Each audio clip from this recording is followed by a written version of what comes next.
All right, good morning, everyone. Thanks for joining us here for Pac-12 Media Day. We'll get started right away. Let me go ahead and introduce Commissioner George Kliavkoff.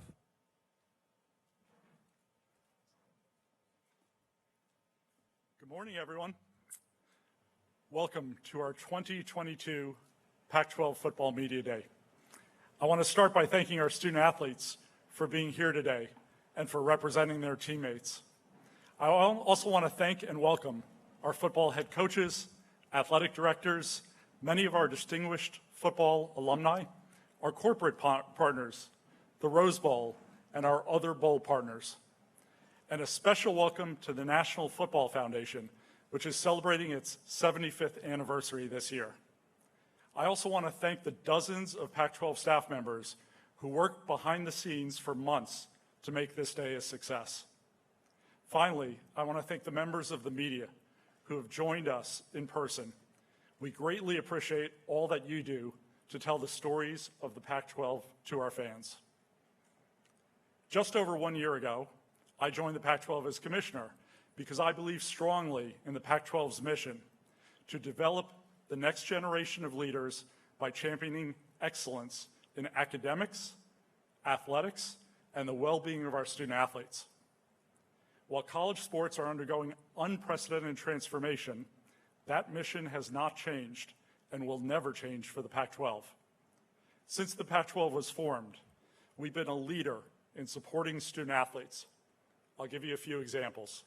We were the first conference to include student athletes in our formal governance structure.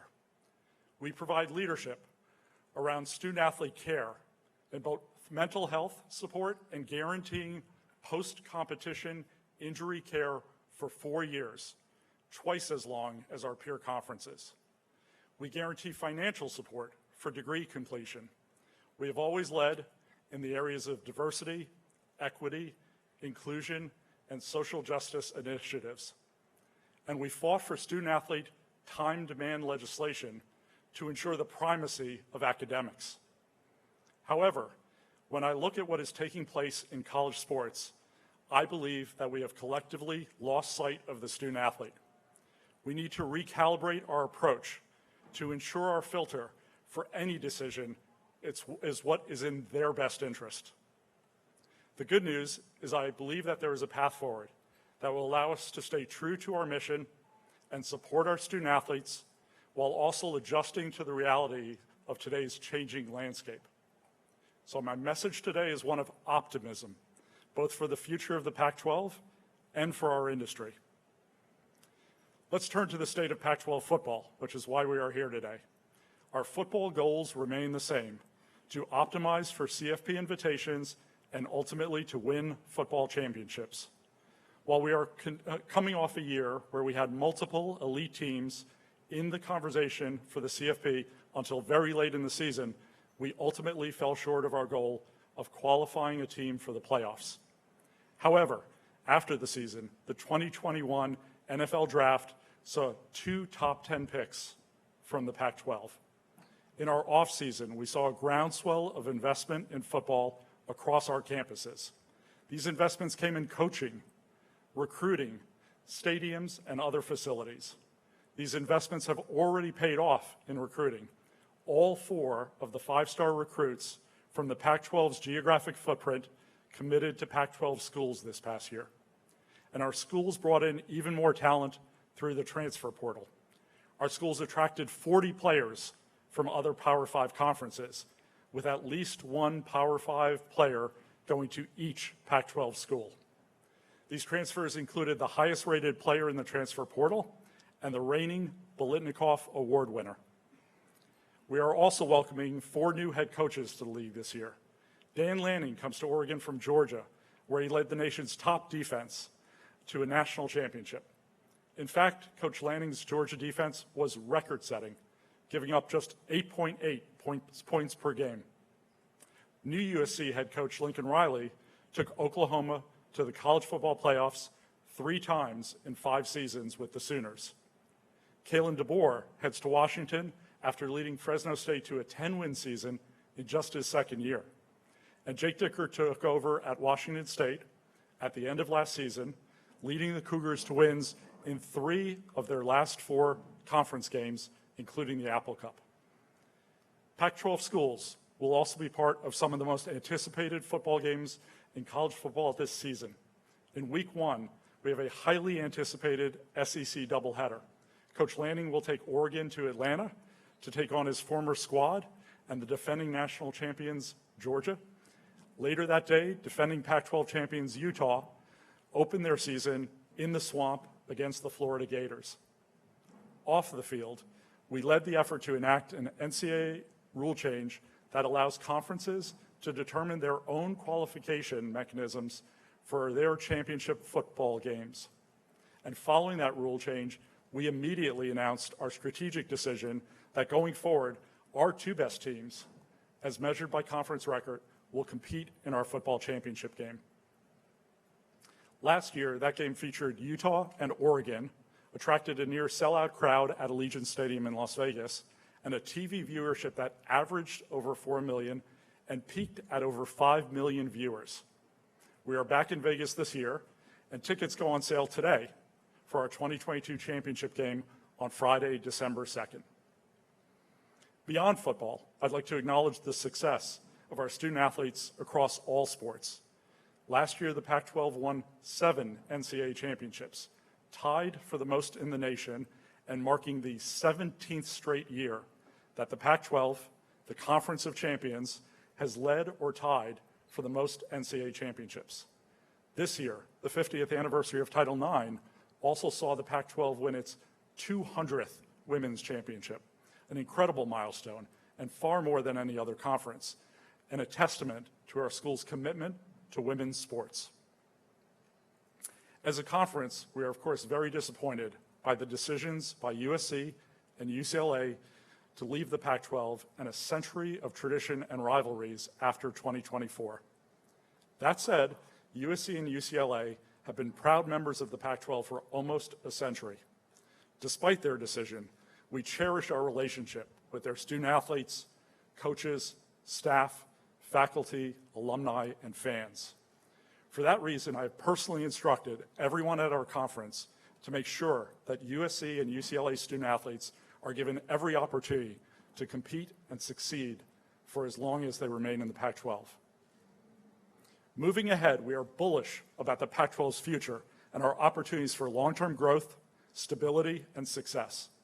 Our conference boasts 10 of the most iconic and innovative brands in all of sports, all-around excellence in academics and athletics, and a half dozen of the most valuable markets in this country.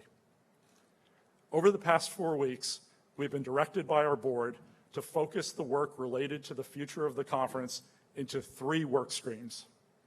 First, we will continue the work we had already started last year to enhance the value of our media rights.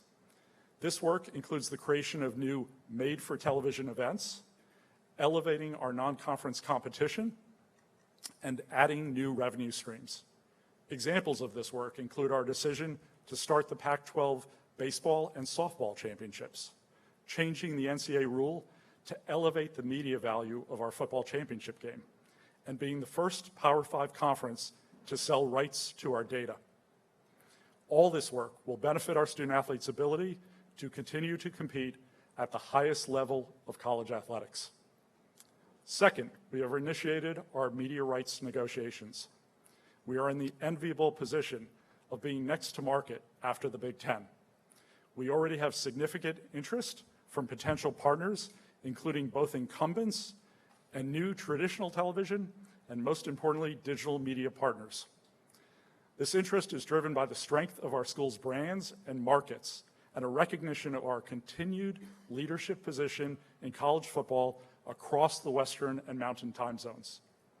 With the value of premium college sports rights continuing to rise, multiple interested media partners, and limited opportunities, particularly in the West, we are confident in the long-term value of our rights. To set expectations, this process will accelerate after the Big Ten deals are concluded and will likely take months to complete. Even with the loss of our 2 LA schools, we still believe that after the current cycle of media rights deals, we will be very well positioned among the Power 5 from a revenue per school standpoint. This is critical to ensure our athletic departments have the resources necessary to continue to compete for national championships, attract the best coaches, and support the health and well-being of our student athletes. Third, we are actively exploring expansion opportunities. As we consider these opportunities, we will look at media value, athletic strength, academic and cultural fit, and geography from a recruiting and student-athlete experience standpoint. As you would expect, we've had significant inbound interest and are in the process of evaluating opportunities. Let me turn to two important issues facing college athletics and suggest some potential solutions. First, with respect to name, image, and likeness, I believe it is time for the 10 FBS conferences to step in and agree to NIL legislation and a strong, effective, and expeditious enforcement mechanism. All 10 conferences are strongly in favor of student athletes being able to financially benefit from their NIL. But we also need three simple and obvious guardrails.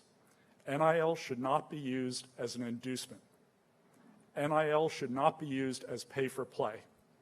And the amount earned as NIL payments should be commensurate with the NIL provided and not a veiled inducement or pay for play. These are the current NCAA rules that the NCAA has unfortunately chosen not to enforce in the wake of the Supreme Court decision in Alston.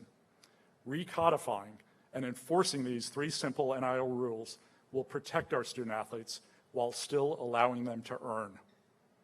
Second, it's time for us to consider steps we can take to fairly recognize our student athletes' contributions and more appropriately allocate the resources created through athletics without fundamentally changing the role of our educational institutions.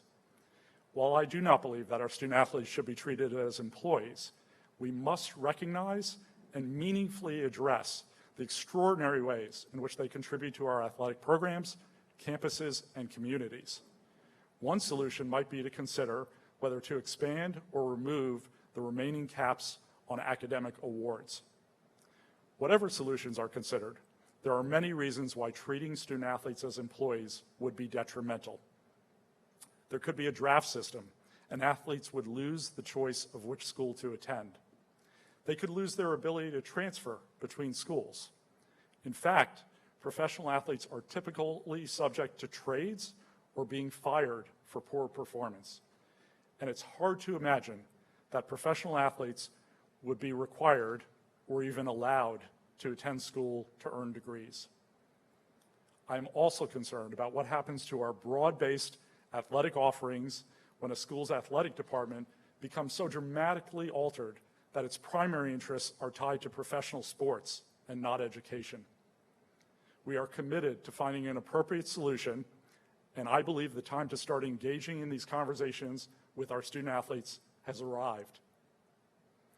Taking a step back and looking more broadly at the state of college athletics, it is clear that financial considerations have become the primary driver for many recent decisions in college sports. There is already a lot of money in college athletics, and with the new media deals and the expansion of the CFP, there will soon be significantly more to go around.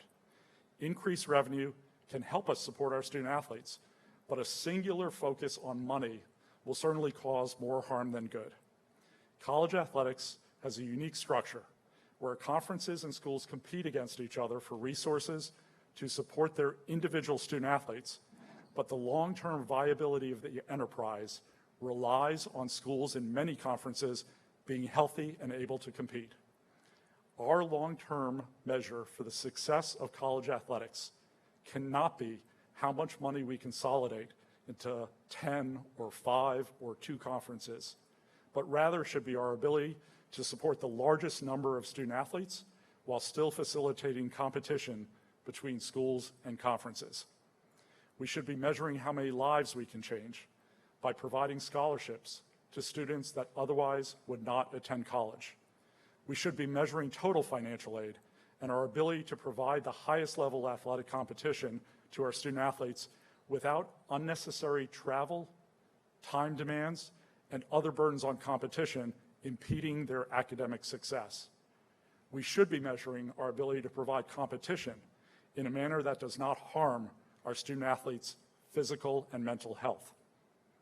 We are at a critical juncture, and the decisions we make in the near future will determine whether we head towards a world in which a small handful of conferences are playing professional sports at the expense of tens of thousands of academic opportunities, or we use the bounty of resources available to continue to develop future leaders through sport and to expand financial aid opportunities to more and more student athletes. Despite all the challenges facing college athletics, I remain confident in our collective mission to develop the next generation of leaders, and I remain confident in the Pac-12. I would like to invite my colleagues Merton and Bernard Muir onto the stage to join me to take your questions.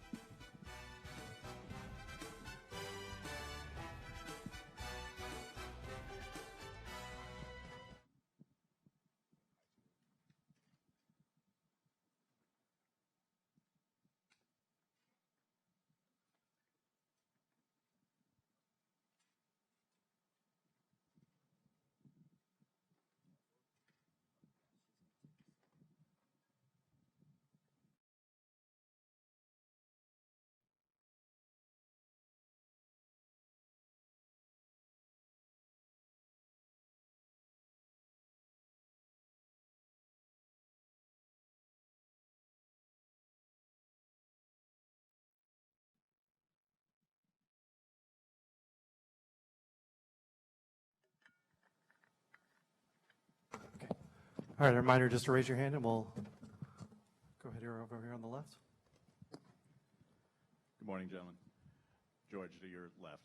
Yeah, a little bit lower. James Creppy with the Oregonian. George, when you meet in the CFP management meetings in the months ahead, how do you intend to convey to Kevin Warren and Greg Sankey specifically that it's in the best interest of the Big Ten and the SEC to continue to allow the Pac-10 access to the CFP at all, and any revenue split at all post-2026? No one has ever argued that the remaining 10 members of the Pac-12 don't deserve to be in the CFP. I'm not going to distinguish that question, James. Up here in the third row. Dan Greenspan with the Associated Press. This question's for Bernard and George. Barring federal legislation, how do you and the other conferences regulate NIL without inviting antitrust lawsuits?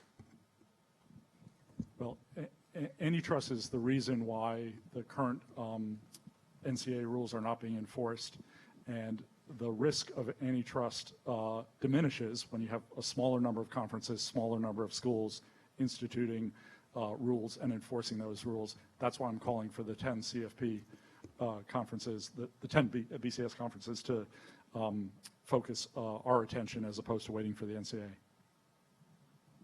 Yeah, and I would agree with that. I think it's important that we have some level of enforcement.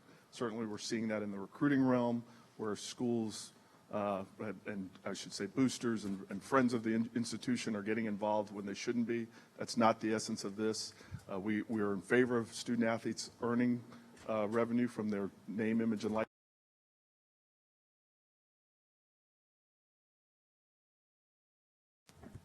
Sorry, I misspoke. I meant FBS. The clear line for me should be that boosters should not be able to interact with high school students before they've committed.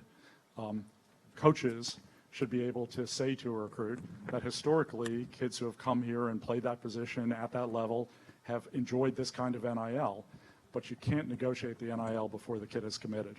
That would be a good bright line rule that I think would be easier to implement.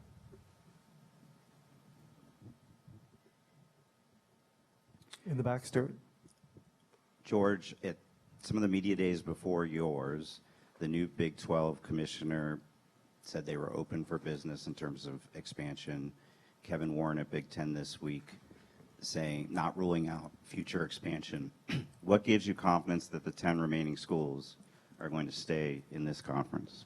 Yeah, we've had 2 board meetings a week for the last 4 weeks, and looking my colleagues in the eye and understanding their commitment, and that their first priority is making sure that the Pac-12 survives and thrives and grows and is successful. They're committed to the conference, and I think the best thing to do is to ask them about it. And with respect to the Big 12 being open for business, I appreciate that. We haven't decided if we're going shopping there yet or not.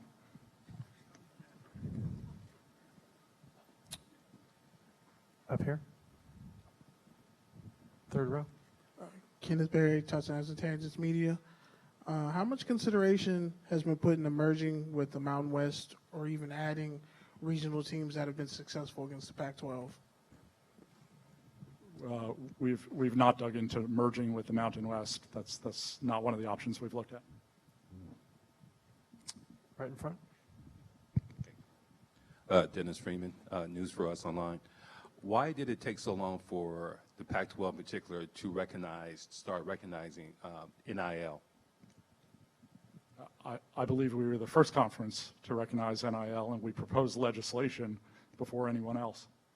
But before the legislation, why did it take so long, regardless of the conference, for college athletics to recognize the NIL for student athletes? I wasn't here. I can't speak for college athletics before a year ago. I mean, I've been here in this league for a decade now, as of this week. I think prior to that, college sport was just really concerned about what we're seeing here, boosters, others getting involved too early, and it becoming an inducement to get to a particular school. This has been grounded in education for many years, and it still should be. There's a place for that, and unfortunately, maybe 20 years ago, we should have seen this coming and made these adjustments, and we just didn't get to it until of late. Dennis in the back. George over here. Right here. Cheap seats. Could you speak to the lack of collegiality in general among your peers and within your room and with any room in college athletics? Why should anyone trust anyone given the last few years? Yeah, up until very, very recently, I thought the discussions were very collegial. I think in the last month that has changed, unfortunately. I hope that we regain that collegiality, because I actually think that's the way that you solve problems. I know I'm going to put myself out there to be as embracive and inclusive of my colleagues as I can be to try and move us forward. I think it's unfortunate if we go the other direction.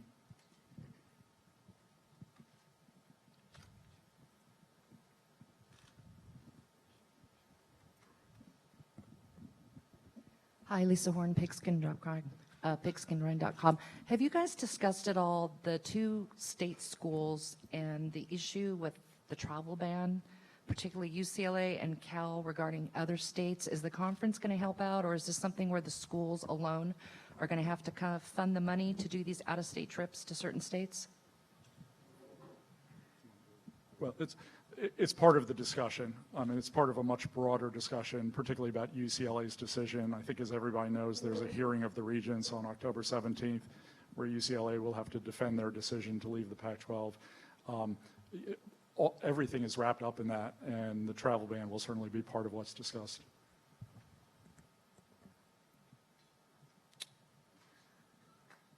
Any other questions?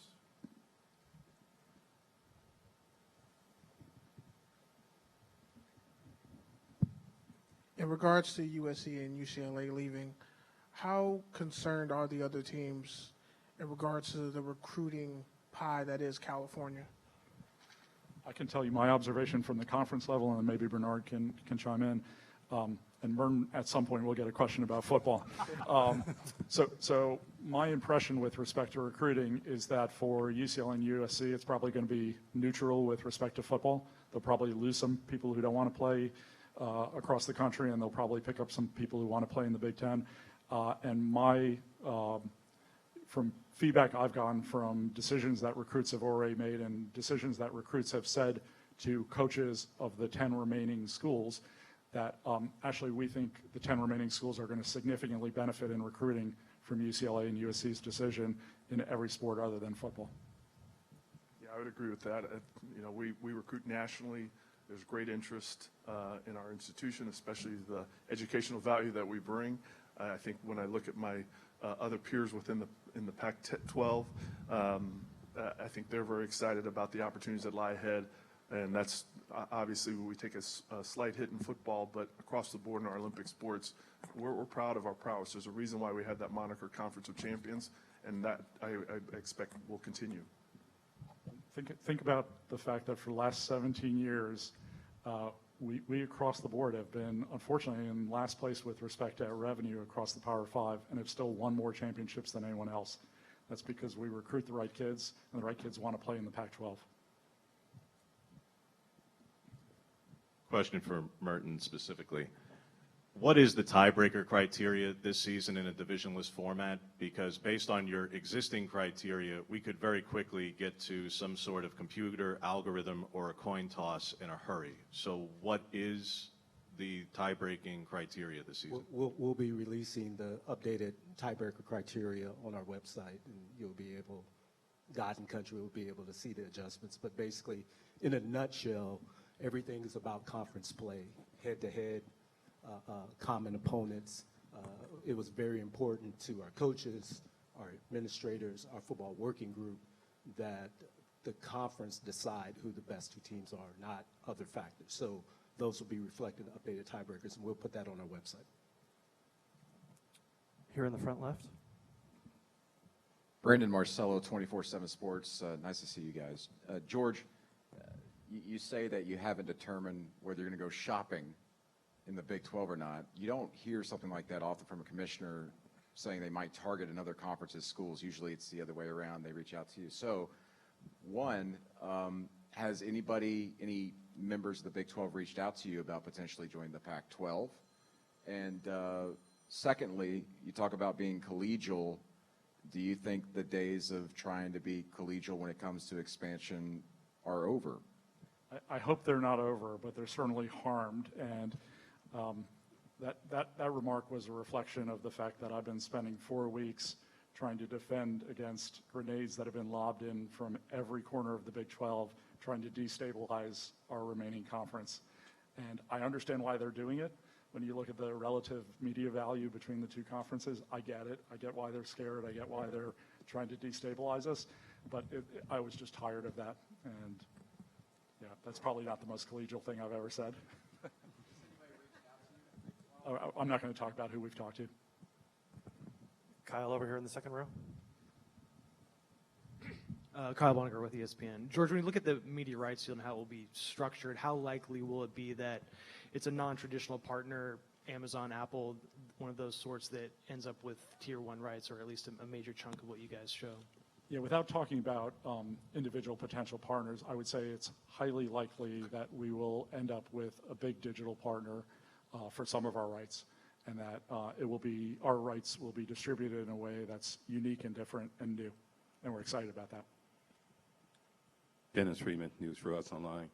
When you're considering schools to replace USC or UCLA, what are some of the criteria that you're looking for? Yeah, I went through those in my speech. I specifically enumerated those. It's start with market and the media value, go to the athletic value, whether or not they would contribute to the Conference of Champions.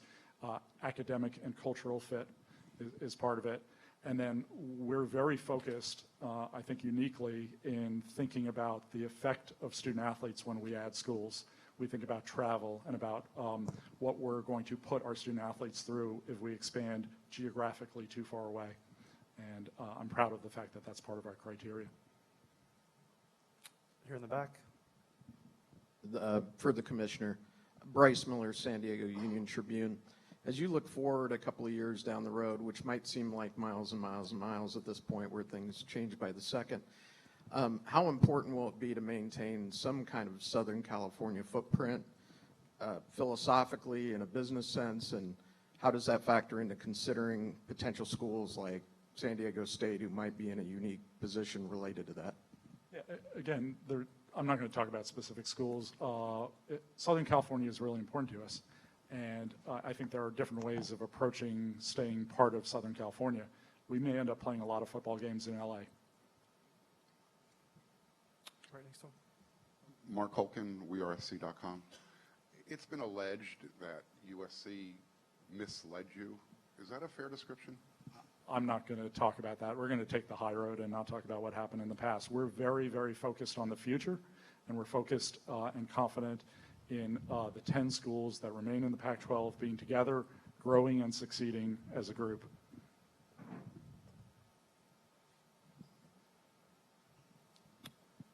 Any other questions? Oh, right here in the front. Joe Reedy, Associated Press. George, I know you've talked the past 4 weeks about lobs coming from the Big 12, but how do you prevent further lobs or raids from the Big 10, especially when 3 or 4 of your members have been mentioned, including Bernard and Stanford? I'm focused on what we can control, and what we can control is to do everything we can to make the Pac-12 healthy and strong and do it together, the 10 of us. So that's what I'm focused on. I'm not focused on what other conferences are doing.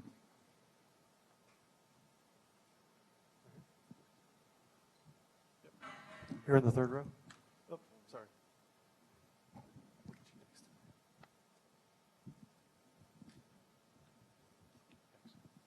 Hi, Hank Waddles from GoMightyCard.com.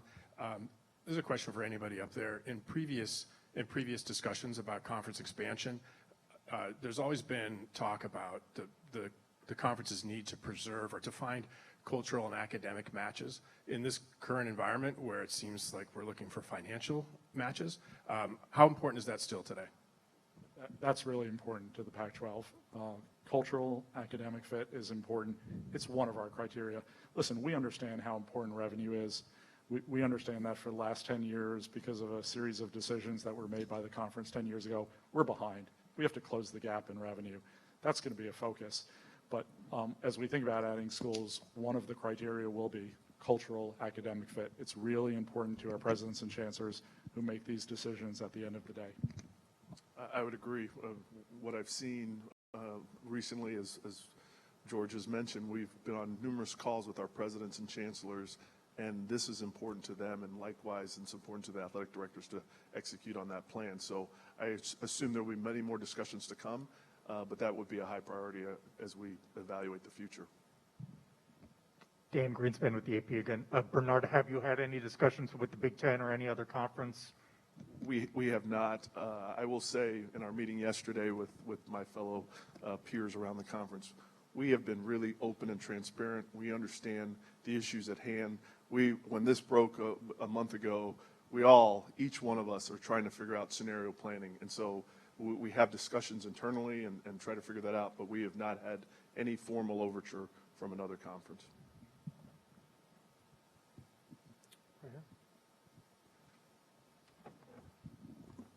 Billy Witz with the New York Times. George, the unlikely event in the next couple of years that USC or UCLA made the CFP, besides the money that the conference gets, what would be the benefit to the Pac-12 of that? There are Pac-12 schools for the next 2 years. We're rooting for their student athletes. Why?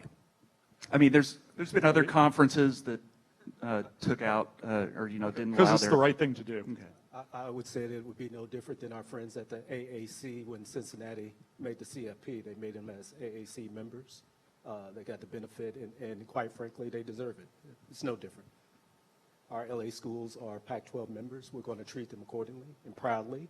And if they're successful, certainly everything that we've done from the center would suggest that we're doing everything we can from a legislative standpoint by putting our 2 best teams in our football championship game, giving everyone equal opportunity from a platform standpoint for CFP participation. We're going to be mighty proud, quite frankly, if we have one of our LA schools in the next 2 years in the CFP, because they will be Pac-12 representatives. Up here in the front. I think this will be our last one here up in the front.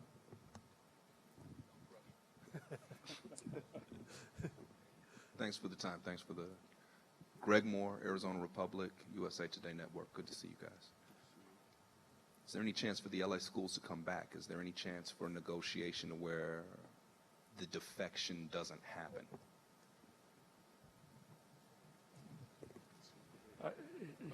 Here's how I would characterize that. I'd say UCLA is in a really difficult position. There are a lot of constituents related to UCLA who are very, very, very unhappy with the decision. Student athletes, the families of student athletes, the faculty, the staff, the politicians, the fans, the alumni. There's a lot of really, really upset people with that decision, and there's a hearing coming up about that decision. I can't give you a percentage chance. I think it's unlikely, but if they came back, we'd welcome them back. And as a follow-up, and I'm hopeful that it involves you guys also, if everybody's going one way, why not go the other way? Is there room from a conference standpoint to make money differently from the others? Can football compete in a new environment where they say, okay, everybody's going to act like they're little pro leagues, but we're going to be something different? Can football maintain that level, and would there be any benefit at the school level to such an approach? Well, football is important. That's why you are all here. That's what the focus is on. It's going to continue to be. The revenue is important, so it funds not only football, that endeavor, but also our other sports. And in my case, there's 35 other sports that I wake up worrying about, trying to figure out how do we feed them and nourish them and continue to grow. Looking at it differently to your question, I think we are now in a position where we have to, as 10 members. How are we going to do this? How are we going to continue to compete? How are we going to put our student athletes in a position to compete for championships? That's why they come to our institutions. So I think we're going to have some out-of-the-box thinking. That's a part of this. But hopefully, as we stated earlier and as our commissioners stated, we're in truly the business of trying to provide the best experience possible for our young people, and that's what we're going to set out to do. Okay. Thank you, gentlemen. Thanks, everybody. Appreciate you all being here.